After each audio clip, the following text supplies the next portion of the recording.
Hello everyone, I am doctor Mukesh Sharma. आज का हमारा टॉपिक मार्केट की एक फॉर्म है ओलिगोपोली। वैसे तो मार्केट की सारी फॉर्म्स डायग्रामेटिकली है, थोड़ा सा कंफ्यूज करती है, लेकिन ओलिगोपोली में स्टूडेंट्स सब कंपैरेटिवली ज्यादा कंफ्यूज रहते हैं। तो मैं कोशिश करता हूँ बहुत कम से कम टाइम में इस टॉपिक को समराइज करने की, ताकि आपको ये बहुत अच्छे से समझ आ सके और आप इसका फायदा उठा सके। तो चलिए हम ओलिगोपोली की ओर चलते हैं। हम बारी बारी से इसका मीनिंग, कैरेक्टरिस्टिक्स, इसके टाइप्स और प्राइस डिटर्मिनेशन, नॉन कॉल्यूसिव और कॉल्यूसिव दोनों टाइप के ओलिगोपोली में कैसे होता है, इस पूरी वीडियो में इस बात की चर्चा की जाएगी। तो आप ध्यान से सुनिए, आपके एग्जाम में इस वीडियो से बाहर का क्वेश्चन जाना नहीं है। अगर आप इसको एक दो बार सुन लेते हैं तो आपके लिए बहुत फायदा करेगा। ये इसको एक बार सुनने के बाद आप बाद में बुक से पढ़िएगा, आपको बहुत अच्छे से समझ आएगा। ओलिगोपोली के मीनिंग को जानने के लिए आप इस वर्ड को ले लीजिए ओलिगोपोली को, और इसको दो पार्ट में डिवाइड कर दीजिए। ओलिगोपोली है, इसमें एक वर्ड आ जाता है आपका ओलिगोई, और दूसरा आता है पोली। ओलिगोई मीन्स फ्यू और पोली मीन्स कंट्रोल। अगर मार्केट में कुछ बड़ी फर्म्स होमोजीनियस या डिफरेंशिएटेड एक दूसरे के सब्स्टिट्यूट हो, ऐसा प्रोडक्ट मार्केट में सेल कर रही है, ऐसी सिचुएशन को ओलिगोपोली कहेंगे। तो इंडिया में इसके एग्जांपल ले सकते हैं आप। एयरलाइंस है, वो 5-7 ऐसी कंपनीज है जिनके हवाई जहाज उड़ते हैं। गाड़ियां बनती है तो 5-7 ऐसे प्रोड्यूसर्स हैं जिनके जो गाड़ियां बनाते हैं। तो अगर आपको मार्केट में देखिए, कुछ बड़ी फर्म्स ये हैं, बस 5-7-10 कुछ बड़ी फर्म्स है जो प्रोडक्ट को बना रही है, प्रोडक्ट को बेच रही है। वो सिचुएशन है, वो बड़ा आसान है इसको डिफरेंशिएट करना। अगर एक सेलर है और आप ये अच्छे जानते हैं कि मोनोपोली है, दो सेलर है तो ड्यूपोली है, दो से ज्यादा हो जाते हैं तो वो ओलिगोपोली की ओर हो जाता है। बहुत ज्यादा हो जाते थे या तो वो परफेक्ट कंपटीशन की ओर चला जाता है, अगर प्रोडक्ट होमोजीनियस है। और अगर प्रोडक्ट डिफरेंशिएट है तो मोनोपोलिस्टिक कंपटीशन की ओर चला जाता है। तो इसके बाद आप कैरेक्टरिस्टिक्स में, एक तो इसकी मीनिंग से ले लीजिएगा few sellers and many buyers. एक कैरेक्टरिस्टिक्स ले लीजिएगा इसकी, प्रोडक्ट है वो होमोजीनियस हो सकता है, या प्रोडक्ट है वो डिफरेंशिएट भी हो सकता है। एक जैसा पदार्थ हो सकता है या सबका अलग अलग हो सकता है, होमोजीनियस और डिफरेंशिएट है। तीसरी और फोर्थ, ये दोनों कैरेक्टरिस्टिक्स है, एक साथ रखिएगा। एक तो है म्यूचुअल इंटरडिपेंडेंस, और दूसरी होती है कीन कंपटीशन। अब देखिए, मार्केट में बहुत सारी फर्म्स अगर हैं तो एक दूसरे पर नजर रखना बड़ा मुश्किल काम हो जाता है, लेकिन यहाँ तो ओलिगोपोली की सिचुएशन है और मार्केट में थोड़ी सी फर्म है, तो एक दूसरे पर नजर रखना बड़ा आसान काम है। एक फर्म जैसे ही कोई रिएक्ट करती है, दूसरी फर्म को तुरंत पता चल जाता है कि वो उस फर्म ने ये किया है, प्राइस में चेंज किया है, आउटपुट में, एडवर्टीजमेंट में कुछ भी किया है। तो एक फर्म जब एक्शन लेती है, दूसरी फर्म तुरंत एक्शन लेती है। कीन कंपटीशन यही है, तेज कंपटीशन। और म्यूचुअल इंटरडिपेंडेंस का मतलब एक दूसरे पर डिपेंड है, एक ने अगर कुछ चेंज किया तो दूसरी को तुरंत चेंज करना पड़ता है, क्योंकि कंपटीशन का टाइम है। और अगर उसको मार्केट में एग्जिस्ट करना है, वहां रहना है, तो फिर उसको दूसरी फर्म्स के अकॉर्डिंग ही डिसीजन लेने पड़ेंगे, तो म्यूचुअल इंटरडिपेंडेंस का होगा। एक आपने इसमें रखना है एलिमेंट ऑफ मोनोपोली। देखिए, मोनोपोली वैसे तो तब होता है जब एक ही बेचने वाला हो, लेकिन ओलिगोपोली में तो थोड़े बेचने वाले हैं, तो मोनोपोली डायरेक्ट नहीं होती है, लेकिन जो प्रोडक्ट जो फर्म बना रही है उसकी अपने प्रोडक्ट में तो मोनोपोली ही है। मान लीजिए कोई एक फर्म है, मान लीजिए टाटा वाले गाड़ी बना रहे हैं, तो वो टाटा की जैसी गाड़ी दूसरा तो नहीं बना पाएगा ना, एग्जैक्ट तो नहीं बना पाएगा, क्योंकि उसको डिजाइन में, उसकी बाकी चीजों में उसका पेटेंट होता है, उसका लाइसेंस होता है। तो अपने प्रोडक्ट उसमें मोनोपोली होती है। एक प्राइस रिजिडिटी जरूर डालिएगा। Price rigidity, price rigidity, rigid का मतलब होता है कठोर, जो चेंज नहीं होती है, दृढ़ बोलते हैं इसको हम। तो अगर कोई चीज चेंज नहीं हो रही है उसको रिजिड बोलेंगे हम। प्राइस यहाँ चेंज नहीं होती है। अब प्राइस यहाँ चेंज क्यों नहीं होती है, ये आप किंग डिमांड करो में जाके पढ़िएगा, वहां सुनिएगा, एक अलग वीडियो है उसमें, तो वहां आपको क्लियर हो जाएगी प्राइस रिजिड क्यों रहती है। एक आपने प्राइस रिजिडिटी का लिखना। एडवर्टीजमेंट सभी फर्म यहाँ करती है, क्योंकि कंपटीशन है, तो जब तक एडवर्टीजमेंट नहीं करेंगे दूसरे जो मार्केट है उसको पता नहीं चलेगा, बायर्स को।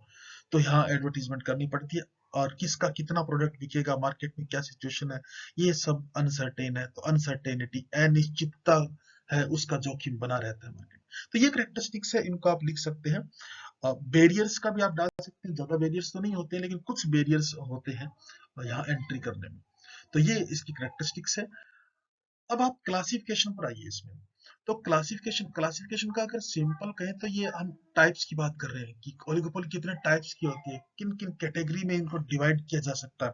तो सबसे पहला इसमें एक तो आप इसको लिखिएगा परफेक्ट ओलिगोपोली, परफेक्ट ओलिगोपोली। और परफेक्ट का अपोजिट कर दीजिए imperfect oligopoly, imperfect perfect oligopoly और इम्परफेक्ट पूर्ण और अपूर्ण एक अल्पाधिकार, पूर्ण परफेक्ट, पूर्ण इम्परफेक्ट अपूर्ण। तो परफेक्ट ओलिगोपोली का मतलब अगर सारी फर्म जितनी भी फर्म मार्केट में हैं और वो फर्म्स है वो होमोजीनियस प्रोडक्ट बना रही है, एक जैसा प्रोडक्ट बना रही है, ध्यान से सुनिएगा इसको, कि परफेक्ट ओलिगोपोली वो होगी जिसमें सारी फर्म्स एक जैसा प्रोडक्ट बना रही है। और अगर सारी फर्म्स है वो प्रोडक्ट डिफरेंशिएट कर रही है एक दूसरे से थोड़ा थोड़ा, अलग अलग टाइप का प्रोडक्ट बना रही है, तो वहां पर हम उसको हम इम्परफेक्ट ओलिगोपोली कहते हैं। परफेक्ट ओलिगोपोली मैं फिर बता रहा हूँ आपको, होमोजीनियस प्रोडक्ट बना रही है। और इम्परफेक्ट ओलिगोपोली का मतलब होता है प्रोडक्ट है वो डिफरेंट। ये परफेक्ट ओलिगोपोली अगर होमोजीनियस बना रही है तो इसको प्योर ओलिगोपोली का नाम भी हम दे देते हैं। इसके टाइप्स में दो टाइप तो आपके पास ये हो जाते हैं। और इसके टाइप में दो और टाइप आप इसमें लिखिएगा, एक ओपन ओलिगोपोली होती है, एक क्लोज्ड ओलिगोपोली होती है। ओपन और क्लोज्ड, देखिए नाम से क्लियर है ओपन ओलिगोपोली कि ओपन है, आप आइए आप प्रोडक्शन कर लीजिए, खुला छोड़ दिया, आपको याद नहीं करना, समझिए इस चीज को कि खुला छोड़ दिया मार्केट को, ओलिगोपोली की सिचुएशन को, कि आप आइए और आप यहाँ आकर प्रोडक्शन करिए।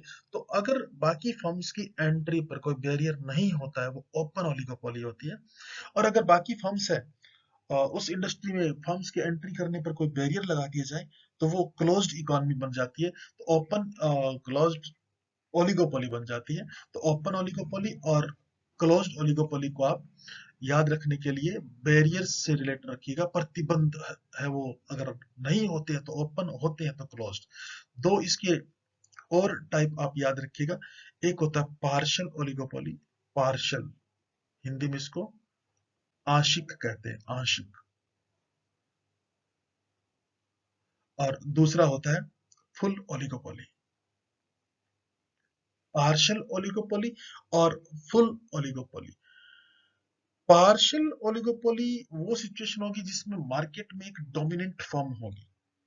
डोमिनेंट फर्म का मतलब होता है प्रधान फर्म, बड़ी फर्म होती है, वो कहते हैं ना चार पांच अगर फर्म्स है तो वो जिसको देखकर डिसीजन ले रही है। मान लीजिए एक बहुत बड़ी फर्म है, जियो वाली है, काफी बड़ी फर्म है, तो अगर ये जो भी डिसीजन लेती है तो बाकी फर्म्स है उसको देखकर अपने प्राइसेस में चेंज कर देती है या बाकी डिसीजन लेती है। तो पार्शियल ओलिगोपोली में जिसमें एक प्राइस लीडर होता है, कोई एक फर्म है, डायरेक्टली कोई लीडर ऐसे नहीं करते पांच सात बैठे लोग और कहा कि तुझे लीडर बना दीजिए, ऐसा कुछ नहीं होता। पार्शली ऐसा नहीं, मतलब ऐसा नहीं होता है कि बैठ के मीटिंग की जाए, लेकिन वैसे मान लेते हैं कि हाँ वो बड़ी फर्म है तो वो प्राइस डिटरमाइन करेगी, उसको लीडर मान लिया जाता है। तो पार्शली हम तब ओलिगोपोली को पार्शियल कहेंगे अगर कोई प्राइस लीडर फर्म होती है, कोई डोमिनेंट फर्म होती है। और फुल ओलिगोपोली, फुल ओलिगोपोली का मतलब ये होगा कि कोई डोमिनेंट फर्म नहीं है, कोई प्रधान फर्म नहीं है, सारी फर्म अपने अपने डिसीजन लेती, किसी को बड़ा नहीं मानती ऐसे। तो ये इसमें रहता है। दो टाइप और आपने याद रखने हैं इसके, एक होता है कोल्यूसिव ओलिगोपोली, कोल्यूसिव, और एक होता है नॉन कोल्यूसिव, कोल्यूसिव कोल्यूसिव तो नॉन कोलिसिव और कोलिसिव, कोलिसिव का मतलब हुआ गठबंधन, गठबंधन, और नॉन कोलिसिव का मतलब हुआ गैर गठबंधन। कोलिसिव कोलिजन हो जाना, एक साथ हो जाना, इकट्ठे हो जाना। नॉन कोलिजन, नॉन कोलिसिव का मतलब अलग अलग हो जाना। तो अगर सारी फर्म्स है वो एक दूसरे का सहयोग करती है प्राइस डिटरमाइन करने में, मार्केट का शेयर लेने में, सब में अगर एक दूसरे का सहयोग करती है वो कॉलिजन होता है, मिल के काम करती है। नॉन कॉलिजन का मतलब मिल के काम नहीं करती। मैं फिर आपको रिपीट करवा देता हूँ, कॉलिजन का मतलब हुआ कि जिसमें एक फर्म है वो एक दूसरे का सहयोग करती है प्राइस डिटरमाइन करने में, आउटपुट डिटरमाइन करने में, या मार्केट का शेयर डिटरमाइन करने में। नॉन कॉलिजन का मतलब हुआ कि जितनी फर्म्स है वो इंडिपेंडेंटली काम करती है, स्वतंत्रता पूर्वक काम करती है। और पार्शियल ओलिगोपोली का मतलब हुआ कि जिसमें मार्केट में एक प्रधान फर्म होती है, एक डोमिनेंट फर्म होती है, एक प्राइस लीडर फर्म होती है। फुल ओलिगोपोली वो होती है जिसमें कोई प्राइस लीडर फर्म नहीं होती है। पार्शियल ओलिगोपोली वो होती है जिसमें फर्म में हमने क्या बोला अभी? फर्म में, सॉरी, पार्शियल ओलिगोपोली जिसमें एक लीडर होता है, और फुल ओलिगोपोली जिसमें एक लीडर, कोई भी फर्म में लीडर नहीं होती है। ओपन और क्लोज का क्लियर आपको। ओपन ओलिगोपोली जिसमें कोई फर्म आ सकती है और जा सकती है, कोई बैरियर ज्यादा होता नहीं है। ओपन है। क्लोज्ड ओलिगोपोली का मतलब है कि आप हमारी इंडस्ट्री में एंटर नहीं कर सकते। परफेक्ट ओलिगोपोली और इम्परफेक्ट ओलिगोपोली।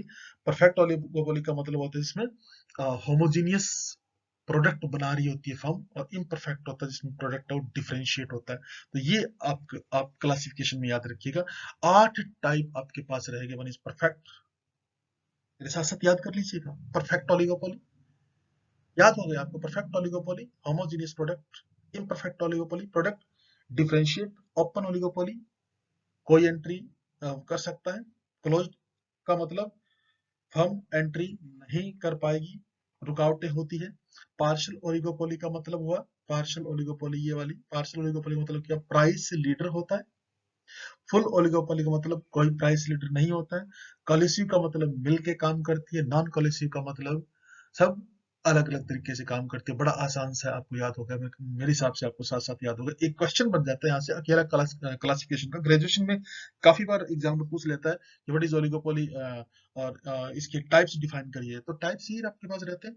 इनको 8 टाइप अलग अलग बना दीजिएगा, अच्छे से डिफाइन कर दीजिएगा मीनिंग लिख के, तो आपका एक क्वेश्चन आपका यहाँ बन जाता है।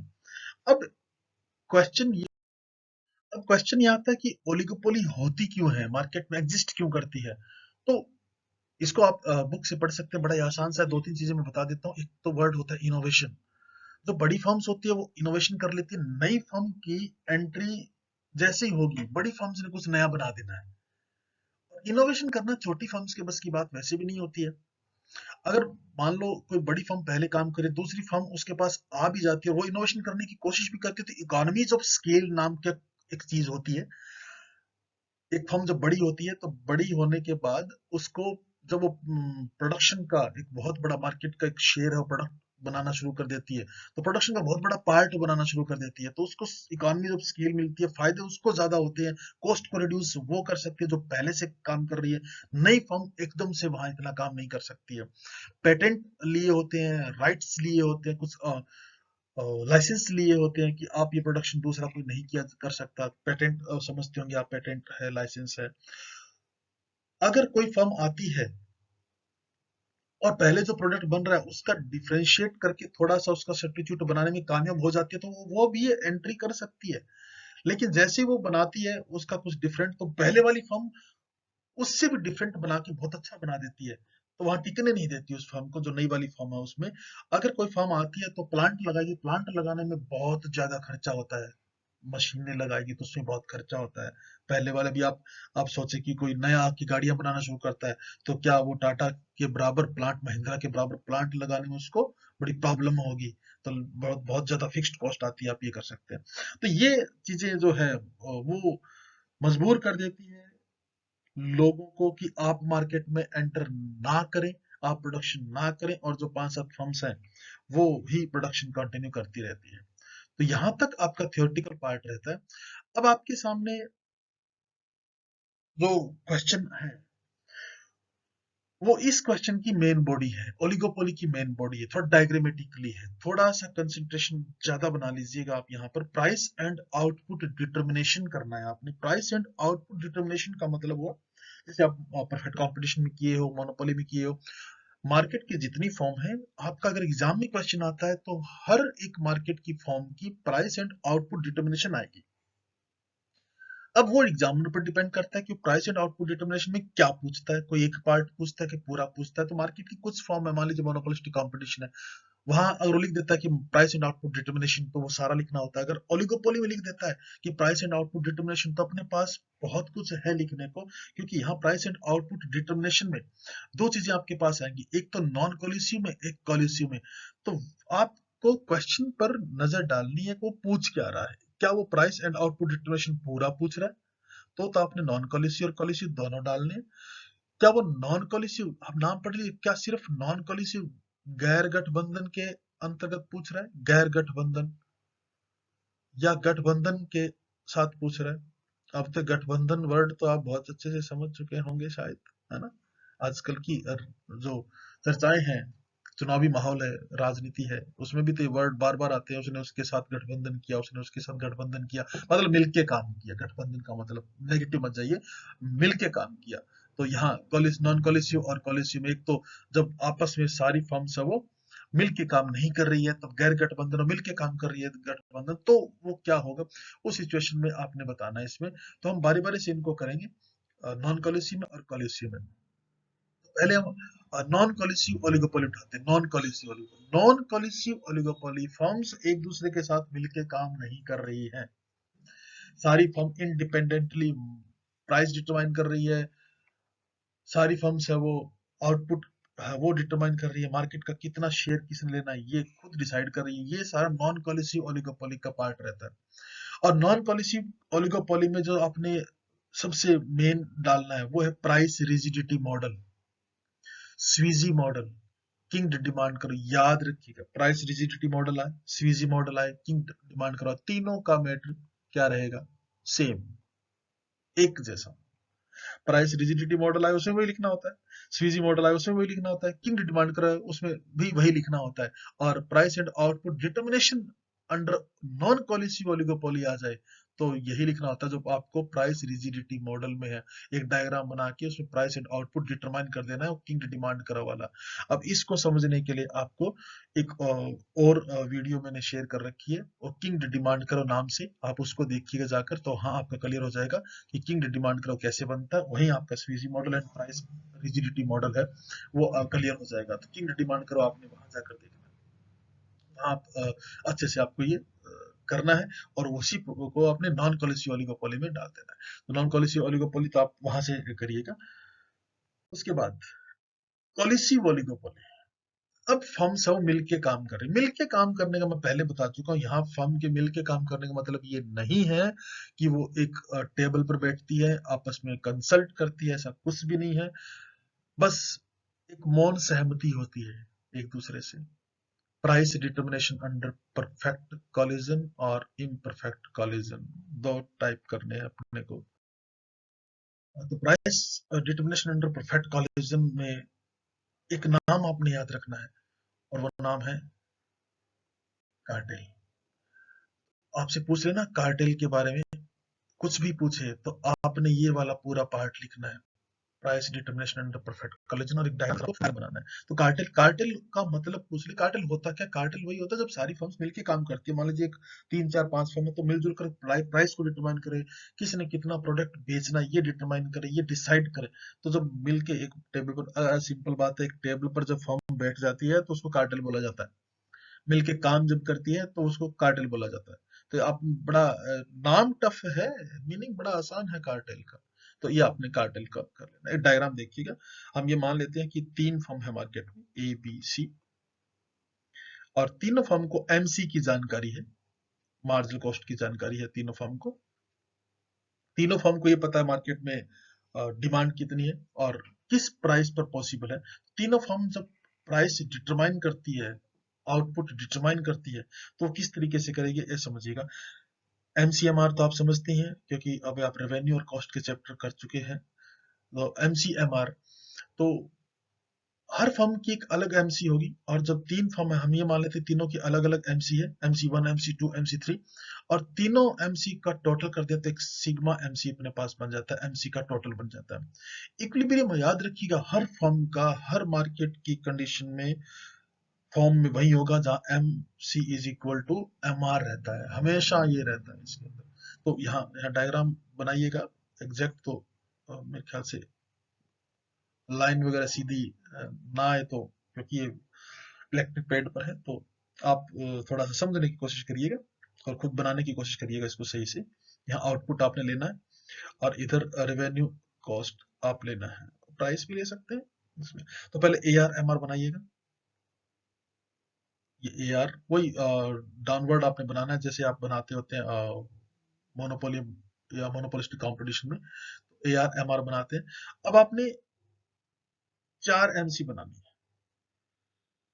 4 MC कौन सी? एक तो MC1 फॉर्म ए की, MC2 फॉर्म बी, और MC3 फॉर्म सी, आप इनको नाम दे दीजिएगा MC1, 2 एंड 3, ये 3 है। और इन तीनों MC को अगर हम जोड़ दें, तीनों फॉर्म MC का टोटल कर दें, तो अपने पास बनती है वो सिग्मा MC बनती है, ये सिग्मा MC है। इक्विलिब्रियम आपने देखना है जहां MCMR को काट रही है, तो MCMR को तो 4 जगह काट रही है, लेकिन आपने देखना कि इसका टोटल वाली को, ये MC है, इसको आपने देखना है। तो इसको, इस MC को MR यहाँ काट रहा है, ये वाला पॉइंट लीजिएगा, ये यहाँ पर वो दिख रहा हो तो ये वाला पॉइंट है, इस पॉइंट को, ये वाला, इस पॉइंट को लीजिएगा। और ये तो आउटपुट डिटरमाइन, याद रखिएगा MCMR को जहां भी काटती है वहां आउटपुट डिटरमाइन हो जाता है, ये आउटपुट डिटरमाइन हो जाता है Q। और प्राइस किसके बराबर डिटरमाइन होती है? प्राइस किसके बराबर डिटरमाइन होती है? बोलो भाई। हाँ हाँ, तुम बोलो, मुझे सुन रहा है।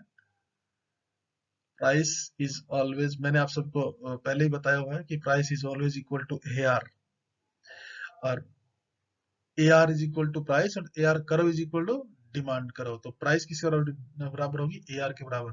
तो प्राइस आपके पास हुई ये, आसान है। अब ये तो डिसाइड होगा कि मार्केट में प्राइस है वो क्या रहेगी, OP, और मार्केट में आउटपुट क्या रहेगा, OQ। लेकिन प्रॉब्लम ये है कि तीनों फर्म है वो कितना कितना शेयर लेगी, तो हर फर्म उतना ही शेयर लेगी जहां उसकी MCMR के बराबर हो जाएगी। और ये जो पॉइंट आपके पास वाला, ये वाला पॉइंट आया, इसको आप इधर ले जाइए, ये बाकी फर्म्स के लिए MR का काम करेगा ये। तो जहां ये MC1 काटता है, ये वाला, ये पहली फर्म का आउटपुट, जहां ये MC2 काटता है दूसरी फर्म का आउटपुट, और ये 3 काटते हैं तीसरी फर्म का आउटपुट। तीन आपके पास आ जाते हैं, आप OQ1, OQ2, OQ3, ये 3 आपके पास रहते हैं, ये वाला, ये जहां मैं फिर बता रहा हूँ MC1, MC2, MC3। तो MC1 जहां काटते हैं ना, ये वाला, ये फॉर्म A के लिए रहेगा टोटल प्रोडक्ट, ये फॉर्म B के लिए रहेगा, ये फॉर्म है वो C के लिए रहेगा टोटल, ये OA, OB, O से लगना है आपने, और OC। तो OA plus OB plus OC is equal to OQ, ये टोटल आउटपुट है। और P प्राइस डिटरमाइन, बड़ा आसान सा है, आप इसको कर लीजिएगा। काफी वीडियो लंबी होती जा रही है, इसलिए मैं इसको शॉर्ट में डिफाइन कर देता हूँ। तो price determination under perfect competition में, अपना सॉरी परफेक्ट कॉलिजन में वर्ड्स निकल जाते हैं बीच बीच में, ह्यूमन बीइंग है, एरर आना कोई बड़ी बात नहीं है। तो इसको आप कर लीजिएगा परफेक्ट कॉलिजन या कार्टेल के अंडर। दूसरा पार्ट में इसका बता देता हूँ, price determination under imperfect collision, imperfect collision. तो यहाँ एक और क्वेश्चन आपके पास बन जाता है, प्राइस लीडरशिप मॉडल। बहुत इंपॉर्टेंट क्वेश्चन है, ध्यान रखिएगा। मैंने सारे क्वेश्चंस आपको बताए हैं इसमें, इनके अलावा कोई क्वेश्चन नहीं आता एग्जाम में। अगर इसमें 3 मॉडल बच जाते चैप्टर में, कर्नो, बर्ट्रैंड, एल्सवर्थ, अगर उन 3 मॉडल में से एक आ भी जाता तो इन सारे क्वेश्चन में एक तो कम से कम डेफिनेटली आता है, इसलिए आप इसको भी पक्का कर लेंगे, इट्स इनफ। लेकिन फिर भी आप कर्नो, बर्ट्रैंड, एल्सवर्थ को एक बार पढ़ लेंगे, मैं हो सकता है अगली वीडियो में उसको डाल भी दूं। तो यहाँ अगर इम्परफेक्ट कॉलिजन है उसे प्राइस लीडरशिप मॉडल, देखिए परफेक्ट कॉलिजन में क्या था, एक टेबल पर बैठ जाती है वो, कार्टन बन जाता है उसमें। लेकिन यहाँ ऐसा नहीं होता, एक टेबल पर नहीं बैठती हो। प्राइस लीडरशिप में एक फर्म जो बड़ी फर्म होती है उसको प्राइस लीडर मान लिया जाता है, और बाकी फर्म उसको फॉलो करती है। अब आपके माइंड में एक क्वेश्चन हो कि लीडर क्यों मानो उसको, उसको राइट्स क्यों दो बड़ी फर्म को? भाई देखो, जियो वाला अगर कुछ करेगा तो वो तो अपनी मर्जी से प्राइस डिटरमाइन करेगा, या बाकी फर्म को कहेगा कि मैं, तुम इस तरीके से डिटरमाइन करो? वो कुछ नहीं कहेगा, वो अपनी मर्जी से डिसाइड करेगा। उसने पीछे एक स्ट्रेटेजी फॉलो की भी थी, और बाकी फर्म को मजबूर होकर इसको फॉलो करना पड़ा। तो ऐसी एक बड़ी फर्म मार्केट में आ जाती है जो लीडर बन जाती है ऑटोमेटिकली ही। कोई इनके बीच समझौता ना, तो इनके बीच कोई ओपन एग्रीमेंट होता है ना, कोई गुप्त समझौता होता है, किसी प्रकार का नहीं। वैसे ही बड़ी फर्म वो लीडर बन जाती है। तो मैं एक डायग्राम करा देता हूँ आपको इसमें, जो आपने बनाना है।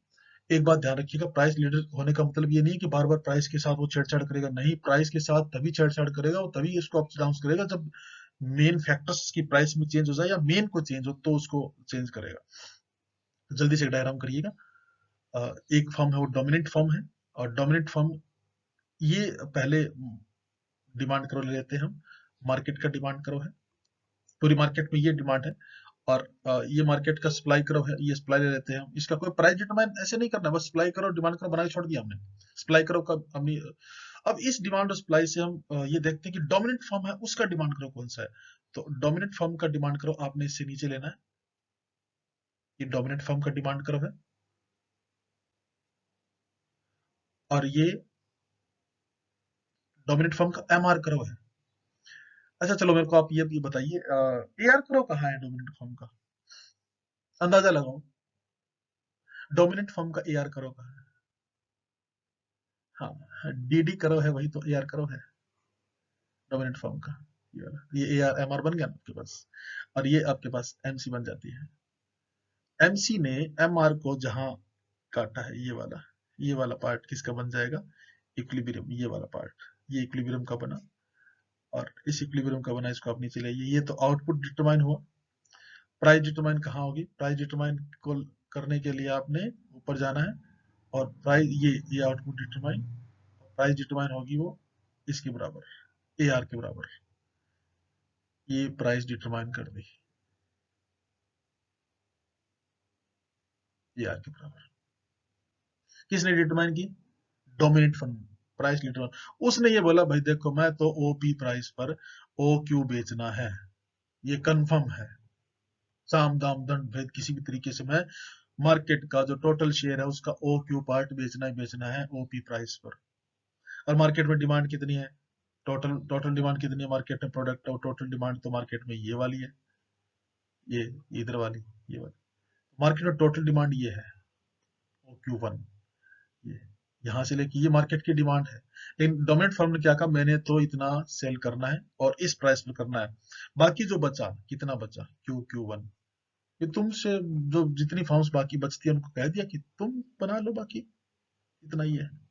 तो बड़ा आसान डायग्राम, कुछ भी नहीं है। देखो ऐसे करना है आपने, एक आपने डीडी बनाना है, एक आपने ये बनाना है, और दूसरा आपने ये बनाना है और ये बनाना है। इसके बाद एमसी बनानी है, ये एमसी यहाँ इसमें, ये आउटपुट, ये प्राइस डिटरमाइन हो जाती है ये वाला, इसको इधर ले आना है, ये टोटल डिमांड, ये टोटल डिमांड है, ये वो डोमिनेंट फर्म है वो बनाती है, और ये वाला बाकी फर्म के लिए छोड़ दिया जाता है। बड़ा आसान सा है, इसको बना लीजिएगा। एक इसमें ध्यान रखिएगा, बस जो सप्लाई करो थोड़ा ऊंचा बना दीजिएगा, ताकि ये कहीं नीचे ना काटे, इसको कोई पॉइंट नाम कहीं ना आपने नहीं देना, कुछ भी सप्लाई करो को एक तरफ पड़ा रहने दीजिएगा, क्योंकि डीडी एसएस दोनों हमें बनाने पड़ते हैं अपने को, प्राइस देखनी पड़ती है कि डोमिनेंट फर्म है वो किस तरीके से प्राइस डिटरमाइन करके और मार्केट में अपना शेयर कमा है वो लेती है। तो यहाँ प्राइस लीडरशिप मॉडल आपने ये करना है। काफी सारे क्वेश्चंस बने हैं इसमें, मैं एक बार फिर बता देता हूँ। ओलिगोपोली, इसकी फीचर्स, एक क्वेश्चन। ओलिगोपोली, इसकी टाइप्स, क्लासिफिकेशन, दूसरा क्वेश्चन। ओलिगोपोली और व्हाई डज ओलिगोपोली एग्जिस्ट, तीसरा question. Kinked demand curve, fourth question. Sweezy model, fifth question. Price rigidity model, अगला क्वेश्चन बन जाता है इसमें।